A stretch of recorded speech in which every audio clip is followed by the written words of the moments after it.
জন্মের পরই মাতৃহারা হয়েছে শিশু। নিজের শরীরে তিল তিল করে বেড়ে ওঠা সন্তানকে ছুঁয়েও দেখতে পারেননি মা। কিন্তু তার জন্য দায়ী কে? মেদিনীপুর মেডিকেলে স্যালাইন কাণ্ডে এখন সবথেকে বড় প্রশ্ন সেটাই। মৃত প্রসূতির ময়নাতদন্তের রিপোর্টে উঠে এসেছে চাঞ্চল্যকর তথ্য। সূত্রের দাবি, ময়নাতদন্তের রিপোর্টে উল্লেখ করা হয়েছে মৃত মামনি রুইদাসের মস্তিষ্ক, ফুসফুস, দুটি কিডনি ও লিভারে জল জমেছিল।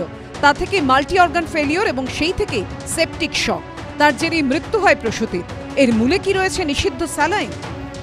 ক্লিয়ার কনক্লুশন করা যায়, আমরা যদি সেই রিঙ্গার ল্যাকটেটটাকে কালচারে পাঠিয়ে থাকি এবং তাতে কোনো অর্গানিজম আইডেন্টিফাইড হয়ে থাকে, সেই অর্গানিজমটা can be reason for sepsis. আমার মনে হয় এদের প্রত্যেকেরই একটা অ্যাকিউট রেনাল ফেলিয়ার হয়েছিল।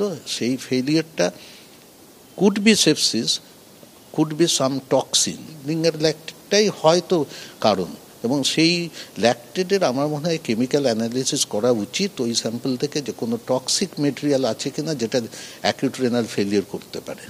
That should be more scientific explanation.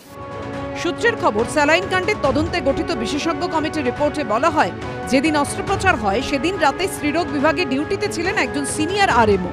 CC ক্যামেরায় তাকে অপারেশন রুমে ঢুকতে দেখা গেলেও সূত্রের দাবি তিনি অপারেশন করেননি। অস্ত্রোপচার করেন পোস্ট গ্রাজুয়েট ট্রেনিরা।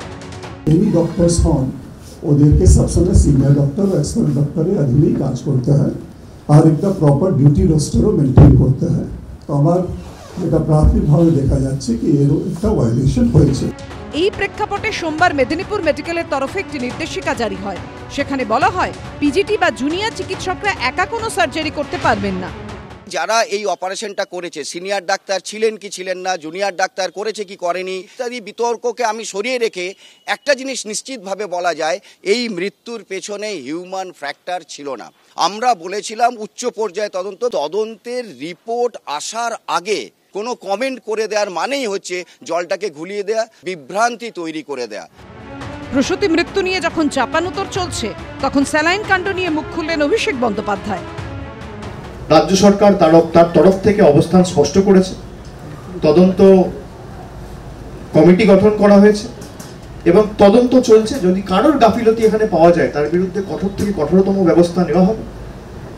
এবং আমরা এগুলো আগেও করেছি, দলমত নির্বিশেষে প্রশাসন ব্যবস্থা নিয়েছে। আপনি যখন জানছেন যে কর্ণাটক সরকার এই স্যালাইন কোম্পানিকে, পশ্চিমবঙ্গ ফার্মাসিউটিক্যালসকে বেশ কয়েক বছর আগে ব্ল্যাকলিস্টেড করেছে, তারপর আপনি কোন সাহসে কি পেয়েছেন এমন মধু, যে মধুর জন্য আপনি সেই কোম্পানিকে স্যালাইনের বরাত দিয়েছেন? পশ্চিমবঙ্গবাসী জানতে চায়, মুখ্যমন্ত্রীর কাছ থেকে জানতে চায়, কারণ উনি তো সবার উপরে আছেন, মানে স্বাস্থ্য ব্যবস্থায় উনি তো মাথা, উনি তো স্বাস্থ্যমন্ত্রী। বুধবার উত্তরপ্রদেশের লখনৌ থেকে রাজ্যে এসেছে স্যালাইন বোঝাই ট্রাক। প্রথম দফায় কলকাতা মেডিকেল কলেজে আনা হয়েছে 20,000 স্যালাইন। কিছুদিনের মধ্যে লখনৌয়ের ওই সংস্থায় তৈরি রিঙ্গাল ল্যাকটেট এখানে আনা হবে। সন্দীপ সরকার, রুমা পাল, কৃষ্ণেন্দু অধিকারী ও শিবাশিস মৌলিকের রিপোর্ট, এবিপি আনন্দ।